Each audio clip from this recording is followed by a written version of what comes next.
বয়স ৩৫, চাইলে খেলতে পারতেন ২০২৭ বিশ্বকাপ। কিন্তু অস্ট্রেলিয়ার হয়ে দুটি বিশ্বকাপ জয়ী স্টিভেন স্মিথ জানালেন, এখন ২০২৭ বিশ্বকাপের জন্য প্রস্তুতি শুরু করার ভালো সময় অস্ট্রেলিয়ার, তাই তার সরে যাওয়ার এটাই উপযুক্ত সময়। চ্যাম্পিয়ন্স ট্রফিতে অস্ট্রেলিয়ার হয়ে অধিনায়কত্ব করেছেন স্মিথ।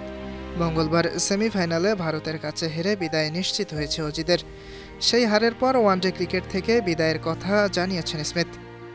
অর্থাৎ ভারতের বিপক্ষে ম্যাচটি হয়ে থাকল তার ওয়ানডে ক্যারিয়ারের শেষ ম্যাচ, যেই ম্যাচে তিনি খেলেছেন ৭৩ রানের ইনিংস। ২০১০ সালে ওয়ানডে অভিষেকের পর এই সংস্করণে ১৭০টি ম্যাচ খেলেছেন স্মিথ। মোট রান করেছেন ৫৮০০। ক্যারিয়ারে আছে ১২টি সেঞ্চুরি ও ৩৫টি ফিফটি।